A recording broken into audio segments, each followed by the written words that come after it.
Enactus is the UK's leading combined youth social action, youth social enterprise charity, and we do develop thousands of young entrepreneurial spirits every single year. Now, what does that mean? That means in your university, you may find an Enactus society, just as you might find the Quidditch Society or the Korfball Society or something of that nature. And that society is made up of students who go out into their local communities where their universities are based. And they go out and they find needs in that community, local community issues that they are passionate about, and they develop social impact projects to try and tackle those needs. Now, those student teams are made up of students who join Enactus for a variety of different reasons. The first one of which is, of course, to make friends. Joining university, it's great to joining Enactus is a fantastic way to meet people who are passionate about social issues that you might be passionate about too, like-minded people. And we have a lot of people who join Enactus for that reason, including our Chief Operating Officer, Amy Brereton, who joined because she was struggling at the start of university, joined Enactus. And since then, she's been to several weddings of two Enactus students getting married to each other 10 years after the fact. So it's a fantastic society to build that community of friends at university. The second reason, of course, is to transform the lives of the beneficiaries in those communities on those issues that you're passionate about. And finally, and by no means least, it's an opportunity to build your future and develop as an individual, both professionally and personally. At Enactus, we work really closely with our partners to provide all sorts of exclusive opportunities for you to improve your employability skills and help you get and land that dream graduate role. Sessions just like the one today are exactly what you can expect if you join up as an Enactus student.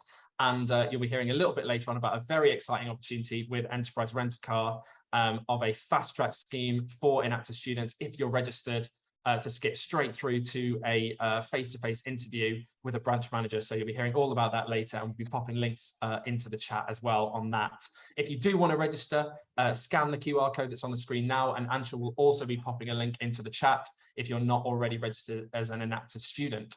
So fantastic. That's enough from me, and I'll hand over now to the, as I said, legend that is Haroon Hassan.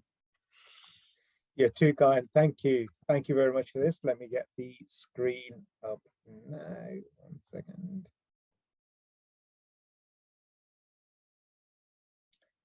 Okay. Thank you very much for the opportunity, Charlie. My name is Haroon Hassan, and a very warm welcome to you all. And I work for Enterprise Rent-A-Car. My role is I work in the talent acquisition team. So I essentially look for the best people out there through universities and colleges to join our graduate training program. In the top right, I've also put a QR code in there for you guys. So if you do want to kind of find out a bit more about the opportunities that we have across the UK, register with us, scan the QR code. It's going to ask for your name, some details, university, contact number, email address, that sort of stuff. And then we can kind of send some more information over to you guys. So what we're talking to you about today is how to sell yourself during a job interview. And in an interview, we found out that students do great at getting their skills. And when it comes to skills, whether they're paid skills through paid employment or volunteer work or through their academic studies, they've got the skill set. But actually, when it comes down to the interview, that's where they are falling down. And if I was to say to everybody today that you have the opportunity right now to make a significant change to your application so that you do stand out amongst the competition, then it'd go out without saying that you're here for the right reasons. And we think that you're all on board today to make sure that you do learn some skills or you do pick up some tips to make you really kind of stand out, really. And that's what we're here. So today's session is actually going to be focusing on how to sell yourself in various interview stages. There's so many stages in the interview. You have the phone interview, face-to-face interview, you have assessment centers. So we're kind of touching upon quite a few of these today. Now, the interview is essentially a sales pitch, but what are you actually selling in this? So the question I've got for you today, so if you could just pop it into the chat box, what are you selling in an interview? So the chat box is open. Let's have some ideas from you guys. What are you selling at an interview? Far away, pop your answers in the chat box. Yeah, perfect, perfect. You guys pretty much have touched upon pretty much all of them. So you're selling yourself, your passion, experience, your skills. This is right now your opportunity to really kind of sell yourself. And it's very important that you do this and you don't kind of sell yourself short. And do you know how to sell yourself properly in an interview? And what you'll be selling is obviously number one, yourself. And that's the first and foremost. But yeah, I think it's absolutely crucial that in every interview that you should undertake ways of making sure that you stand out and you are kind of the best amongst the competition. And you should always be focused around selling yourself in the best possible manner to the panel in front of you. And it all comes around to that preparation piece, really. And how do you ensure that when you do leave the interview, that you are the memorable candidate? There may well be 10, 15, 20 applicants who have applied for a job. At Enterprise Rent-A-Car, we recruit all year round, and there's some positions that we get anything up to 200 applications for. There's absolutely no way that I'm going to remember all 200 of those applicants. So what really stands out is one or two memorable moments, one or two memorable facts which make that individual candidate stand out. And when that individual talks about those memorable facts, it clearly shows that they've done their preparation and they've really kind of showed their skill sets and their experiences. And they've really kind of sold themselves through a story. And I'll touch upon stories at the end of the presentation. But it's all about making sure that you sell yourself, that you do actually stand out. And it's one of the first questions that gets asked in every interview. Tell me about yourself. And there's no right or wrong answer to that because you're telling the interviewer about yourself. And it's all down to the way and the manner in which you explain your skills and your skill set and your knowledge and how much you know about yourself. So right now, you really want to be asking yourself, do you have an elevator pitch? And is your elevator pitch ready?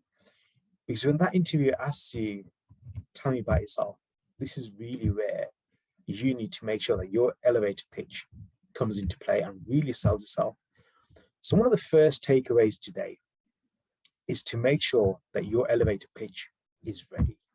So when the interviewer says to you, hey, tell me about yourself, that's when your elevator pitch comes in. And that really kind of sets the tone and it really kind of opens up your shop for the interview as well.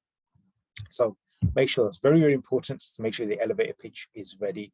And like I said, my name is Haroon Hassan, and you can find me on LinkedIn as well, and through various other, I'm on LinkedIn, I'm on Instagram. If you do want me to kind of guide you and coach you through your elevator pitches, or you just want a second opinion, by all means, reach out to me. We can have a quick call, and I'll make sure that your elevator pitches are perfect and ready, and really kind of make sure that they stand out as well. Here's another one for you. Can you use hobbies and interests in interviews? So again, let's open up the chat box.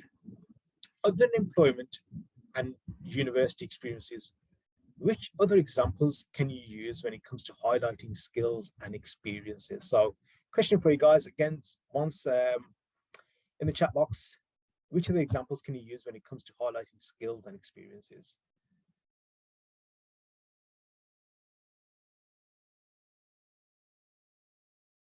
Perfect. Volunteering, absolutely. Yeah.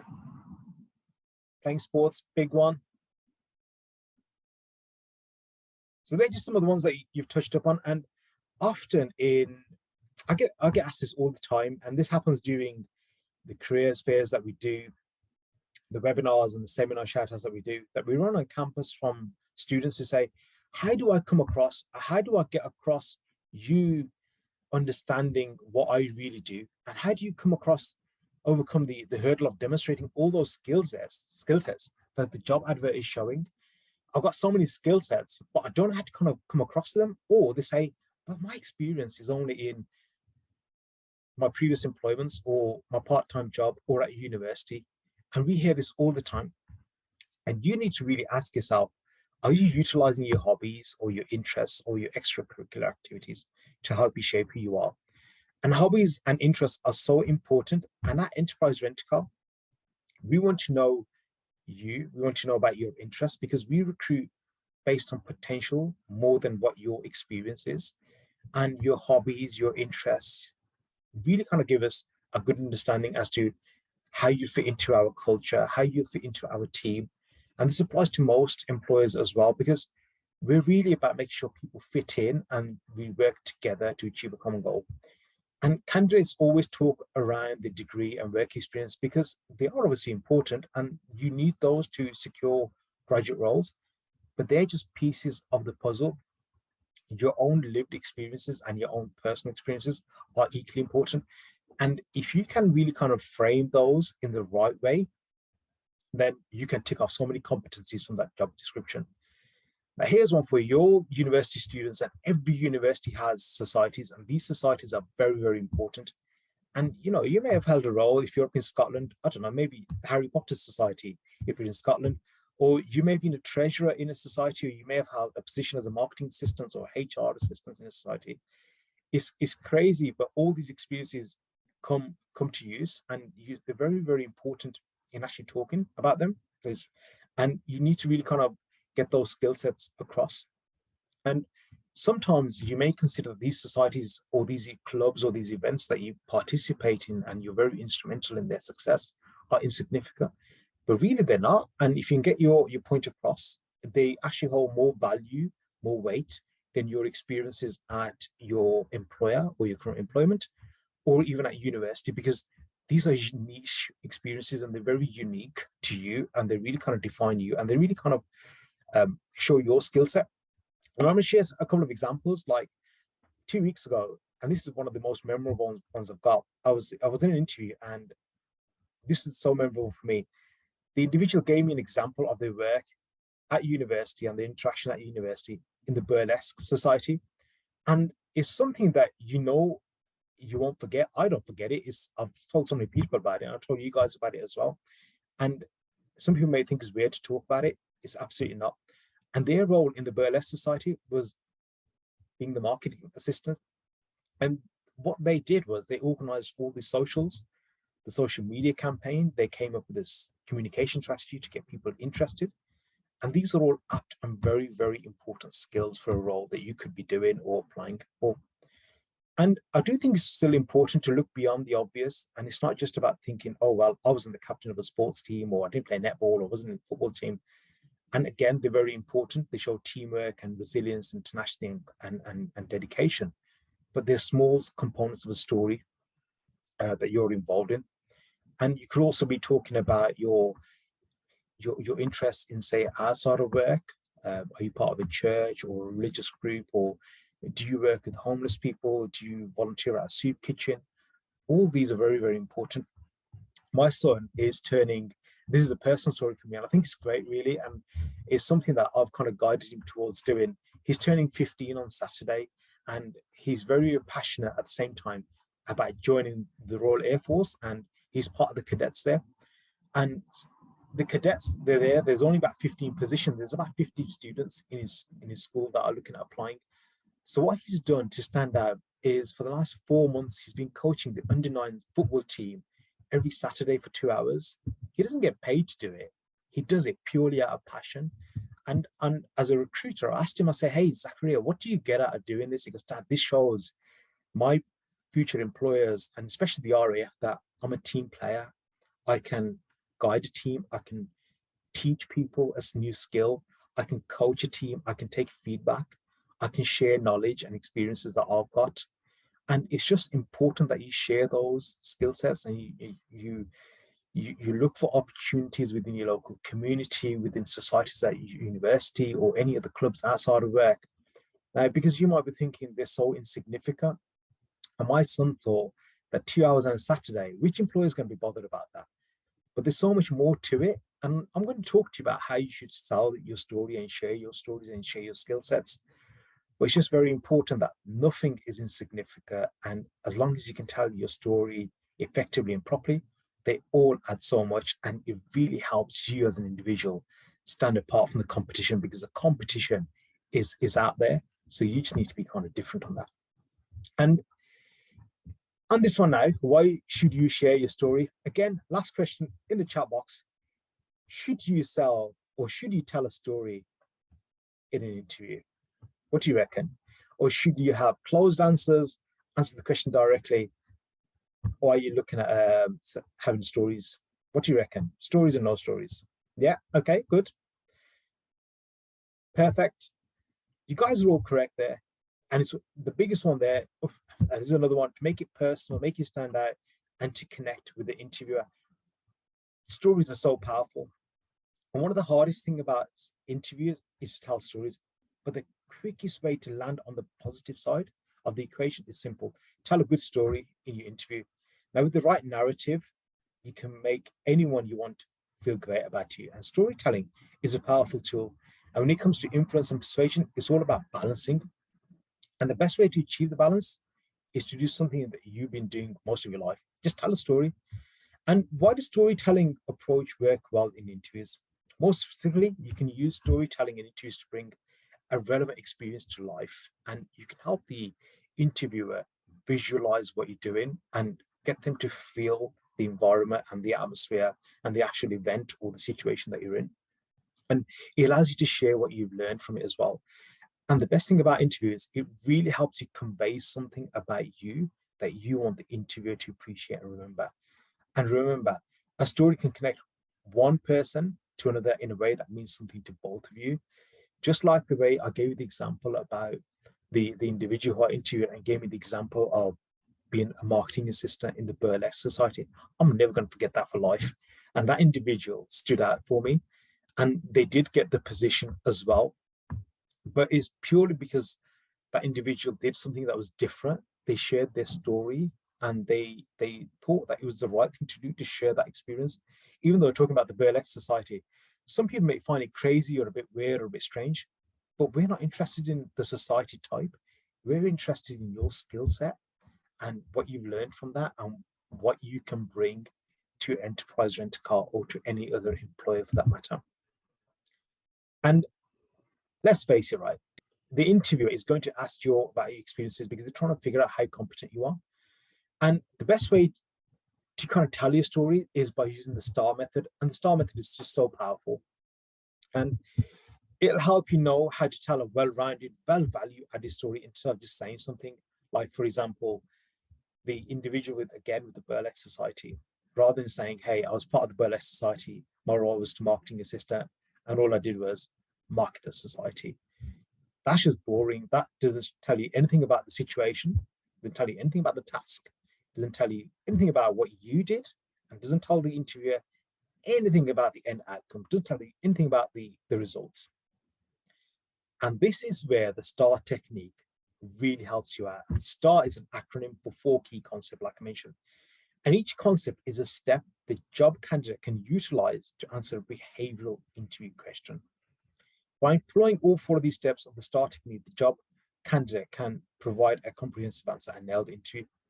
And what I'll do is we'll look at each stage. And again, we use the example that my colleague used, the Burlesque Society, and we'll place those into the STAR technique. And at each day, we'll see how we can implement that effectively. And this individual did use the STAR technique as well. So here's a story. There wasn't enough interest in the Burlesque Society. It was not a large society either. There weren't many people, and it was unheard of. And my role was to increase membership. That's what the individual said. Now, the task was to promote the Burlesque Society and an event that was arranged. That's the task sorted. What action did I take? I identified key communication platforms, social media, university communication platforms, internal university newsletters, that sort of stuff. I then arranged the assets that we were going to use, so all the digital media that was going to go onto these social media assets, and the scripts, the wording, all that sort of stuff, how to kind of get people to come forward and show interest in the society. I then got a professional to create the artwork and the digital assets, which were then promoted. 2 weeks prior to the event, we had a huge launch campaign. And then a week before, we pressed again, and this time we tagged in people from other societies to follow and join us. So that was the action. The result, the show went ahead, and it was a great laugh, and there was so much interest. Entry was £8.50 to non-members and £5 to members, and we sold 150 tickets. That generated around £1,300 in revenue. After paying the costs, we were left with £700, which went towards future event. Now, going back to the start, the overall aim was to increase membership. This event increased membership from 18 to 66 members, and it's still growing. And they've generated an extra £700, which they can now use towards future events. So we had the situation, explain that, the task, the action, and the result. It's like selling a story, and every single stage has its own place. And it's very, very important that at the end, you add numbers, because numbers are a great visualization tool. Like I said, entry was £8.50 to non-members, £5 to members, sold 150 tickets, £1,300 revenue, and £700 was left towards another event. And the key thing here, membership increased from 18 to 66, which is exactly what we're looking for. Now, what do we look for in enterprise rent-a-car? Communication is a key thing. In our interviews, in our job, in fact, communication is key across every single employer. Every single job that you do, now whether you're working from home, whether it's virtually, whether it's a hybrid model, in office, communication is key. And I don't know whether some of you guys were there at one of the previous events that we did at Enactus, and I used an example of communication at enterprise rent-a-car, and it's something that's so true with us. Every single employee at enterprise rent-a-car is encouraged to take part in morning meetings, for example, and they have their own dedicated section. For example, a big section for us is damage control. So there may be an individual in the team that looks after damage, for example, for the whole branch. Their role would be to present the situation regarding the damage control of branches in terms of, are we doing the right type of underwriting? Are we renting to the right type of people? Are we making sure that we're renting the right vehicle to the right age group, to the right risk factor as well? So their role is just to make sure that the team is on board and up to date with every single initiative or every single outcome as part of the damage control plan. And communication is big for us. And we encourage that through every single individual in our business. To the point, one of our founding values is enterprise is a place with fun and friendly place, where teamwork rules and our doors are always open. Now, when we say doors are always open, it's to encourage communication between every single layer and every single member of our team. And that starts even at the interview stage, because you'd have like a phone interview, and then you have a branch assessment as well. And the branch assessment, really what we're looking for is individuals to talk to our customers. Chances are you probably don't know anything about car rental, and we don't expect you to, but there's nothing wrong with saying to customers, hi sir, hi madam, how are you today? How's your day? What have you got planned? And communication is so big. And that really goes through to your job interviews as well. And this goes through to how you kind of sit, how your eye contact, your initial handshake, your posture, it all leads to confidence. And many, many years ago at Enterprise Rent-A-Car, we used to have a lot of assessment centers. They stopped doing them now. However, we are very pro on making sure that our candidates that are looking for your employment with Enterprise spend time in our branches. And I'll tell you what we're looking for now. When you come into one of our branches, and I was a branch manager up until February this year, from the moment you walk into our branch, we're looking for a nice smile, a friendly personality, somebody who's open, somebody who walks up and say, hey, my name is Hassan, I've got a job interview at 9 o'clock, and a nice handshake, a nice firm handshake. I can understand sometimes it comes awkward when it comes to shaking hands, but it so breaks the ice. So that's something to really look forward to and really try doing. Smiling, a really, really good icebreaker for everyone. Chances are somebody's probably sad, or something's not going to plan, or something's happened that wasn't meant to happen. Just smiling just takes it all away. And if you smile at the person sitting next to you, trust me, when they're looking at you, they'll smile back. It's just something that happens. And your posture. When you're with us in our branches, are you talking to the team? Are you interacting with everybody? Are you slouching in a chair? How do you conduct yourself? Are you walking? Are you walking with a limp, like as if you're in some kind of a gangster movie or something like that? It's just all about your posture. It's a professional environment, and this goes through to, like I said, any employer that you go through to. So just before I kind of wrap up, a couple of key things that I think you guys should really, really have as a minimum: your elevator pitches. Like I said, in every interview that you have, the first thing you're going to be asked for is, tell me about yourself. And that's your 15 first kind of part of your interview, where you have about a minute to really sell yourself and really kind of send yourself over. And that will really, really set the tone, and that will open up the shop for you as part of the interview as well. Secondly, don't just think about examples from universities, and they're great, and your previous employers, and they're also great as well, but stand out. Think of something different. Think about societies that you're part of, or any activities that you've done, or any events that you've arranged as societies. Is there anything that you do outside of work?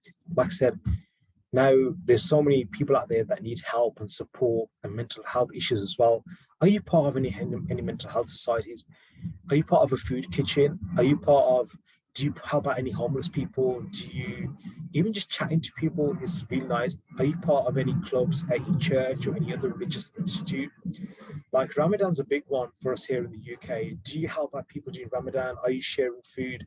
Are you giving out food parcels to people who are not as fortunate as you may be? Just share those examples. And lastly, how do you come across in these interviews, now whether they're face-to-face or in a virtual environment within an assessment center? A few key things. Eye contact is very, very important. Just smile, make sure your posture is perfect.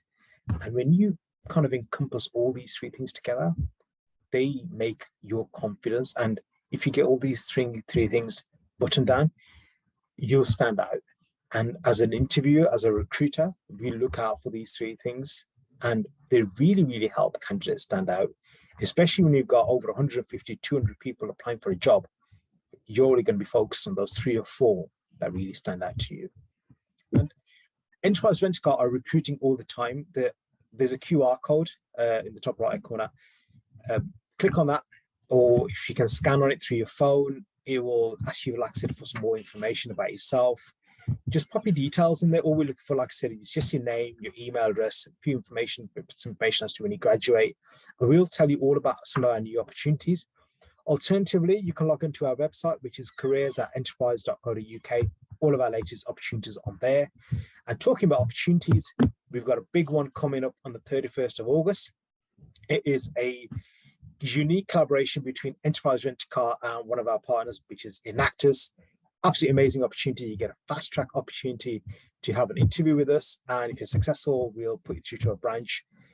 No gimmicks, nothing at all. It is a live opportunity, so definitely get in touch with that and sign up if you get the opportunity. And lastly, do connect with us. There's so much on our socials in terms of interview techniques, all that sort of stuff. Definitely get in touch. And I'm going to open the floor now for any questions you may have for me. Here we go.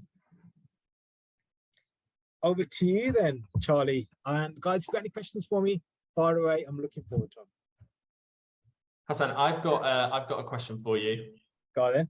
What is the one piece of advice, the secret sauce that you would give a piece of advice to a student for them to ace an interview? To ace an interview? Yeah. Be real. Absolutely be real. Don't be fake. Have fun, but be real. Don't be fake. Like, even through telephone interviews or assessment centers and face-to-face, it's so obvious to recruiters that you've been fake. Just be yourself, just be genuine, and we will appreciate that so much, and it goes such a far way. Like, it really, really adds such a different dimension to it, and it makes it very personal as well. So be real. Be real. Always keep it real. Mm-hmm. Got a question from Delith. Yeah. There's a polite raised hand there. Hiya, sorry. Hiya. So I had a couple of interviews this week, right? And one of them, like the first question really stumped me, and it kind of put me off the rest of the interview, if you know what I mean. I just didn't like snap out of it. Have you got any tips? For the first interview, okay. Do you mind sharing what the question was, or is that a no-no? Oh, I'd rather not if that's okay. But Okay, no, it was like one that usually like the first question is always something to do with like tell us a bit about yourself or or why you've applied for the position. So I was sure. kind of gearing myself for that, but it was like quite a technical question, and I was like, wow, it kind of made me a bit scared of going forward with the interview. I obviously carried on and I did the best I could, but it really stumped me and it kind of affected how I then went on with the rest of the interview. 100%. You know something, I've heard that happen a few times, but sometimes employers do that just to see how you'd respond to awkward situations or how you'd respond to a unique event that you weren't planning. Chances are they're not really kind of interested in your response. It's more so, how do you deal with that question? And as long as you answer that question professionally and smartly and you got all the information across, I don't think it's seen a problem, but some recruiters do ask that just to see how you react. It's more about your reaction, your facial reaction, your body language. That's what they're looking at for, really. Thank you. Thanks. Oh, Abdus. Hi, could I ask a question, please? Yeah, sure. Far away, Abdus. Yeah, hi, Arun. Yeah. Hope you're doing good. Thank you. So I'm actually really interested in applying for a placement program at Enterprise, but I'm an international student, so I don't have a UK driving license. Although I have an international driving license, so will I be eligible to apply for the fast track placement program at Enterprise? Okay, so one of the criteria for our graduate training role is that unless if it's for a medical condition, then we do need a full UK driving license. Okay. And that's one of our prerequisites. So a full UK driving license is very, very crucial for us. However, we do have other roles. If you don't have a full UK license and you want to join us, we do have customer service roles, which are like kind of working from home, that sort of stuff. It's not a bad opportunity, really. You can kind of go on that route, and then once you've got your full UK license, you can come and join us and join the graduate training program. But yeah, one of the prerequisites is a full UK driving license. Okay, thank you so much for answering. Thank you. Thank you. Got a question from a student who's messaged me directly, actually. Yeah. They said, sorry, let me just grab it.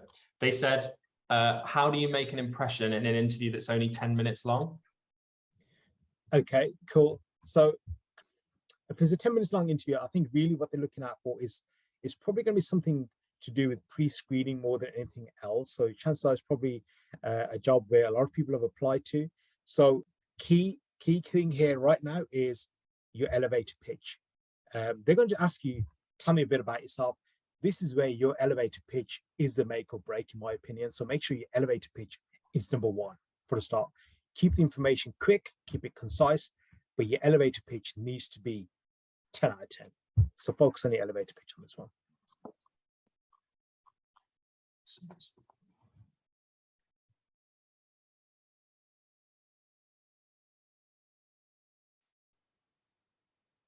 Got a question from Henrietta in the chat. What would you include in the elevator pitch? Could you give an example of one? Okay, yeah. So here's my elevator pitch. If somebody says to me, hi, it's generally, you got to think to yourself, no more than 40-45 seconds. I would say, hey, my name is Hassan. I'm part of the talent acquisition team at Enterprise Rent-A-Car. And my role is to build relationships with the universities in the northwest of England. And I'm out there in the business to bring the best talent to join Enterprise Rent-A-Car. So it's a bit about you, your name, your job title, what you do, and why you do it. And buzzwords are key.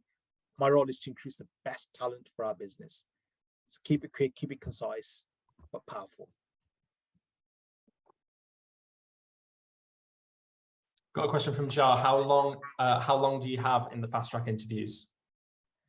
So generally, the fast track interview, what it does is you have an interview with Enterprise Rent-A-Car, and then we get you straight into a branch.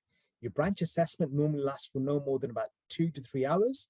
During the assessment period, you get to see every member of the team, you see how we operate, you see the operational plans that we have.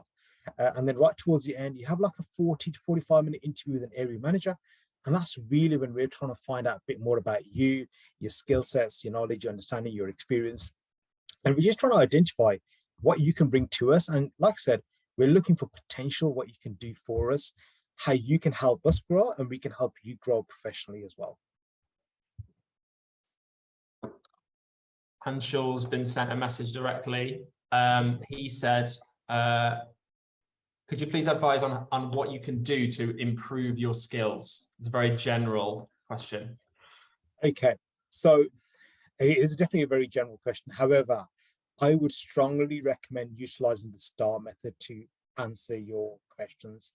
And Google is full of so many competency-based questions. And what I do really, and this applies to pretty much everyone really, is to go into Google, have a look at 10 different competency-based questions and just kind of practice them really. Chances are out of those 10, at least 3 or 4 will turn up and you'll have them in the back of your mind. But always use the STAR method to answer these sort of questions. Onto Google, a few interview questions, and just practice. And use real life examples where you can. What are the top tips and advice that you could give someone going in for a branch interview? Personality is key. Make sure you're energetic. If you go into any enterprise branch, you'll see that we are an energetic, enthusiastic bunch of individuals, and there's energy flowing right from the top to the bottom. It's just the way it is. Even our CEOs are like that. So make sure you're enthusiastic, make sure you're keen, make sure you get involved, speak to everyone, speak to our customers. Like I said, you probably don't know anything about car rental, but just say, hi, Mr. Customer, how are you today? What you got planned? And just have a conversation, just talk to people. Doesn't cost anything, but it really shows that you're keen and you're very engaging, and that's really what we're looking out for. Engagement is the key here. I can absolutely confirm that. Every single person I've met who's worked for enterprise, from interns all the way through to quite senior leadership, has been like super engaging, super fun to talk to, and just an all around like excellent person. So I can absolutely confirm that's 100% true. Thank you. Thank you. I think that's about does it for questions, actually. Cool. If you enjoyed that talk, or if you've got if you want to help us and support us on to keep giving you guys the content and the topics that you guys want to hear about, Anshul's going to post a link in the chat just to give a quick bit of feedback. It only takes a couple of minutes, and it's super helpful to us to keep providing you guys with exactly what you're looking for and what you'll benefit from most when we're looking at doing future events. So please take a couple of minutes to fill that out. Anshul will also be posting a link in the chat for you to register as an Enactus student if you're not already registered. In order to take advantage of things like the fast track scheme that we've talked about today, you do need to be registered as an Enactus student to take advantage of that. So make sure that you do that. Beyond that, I just want to say big thanks to Hassan today. Always amazing. I've seen him do a few different talks, and they're always absolutely fantastic. So big round of applause to Hassan for his talk today. It was excellent as always. To everybody else, thanks for tuning in to the Employability Summer Series, and we'll see you next week. Goodbye. Bye. Thank you, guys. Bye-bye.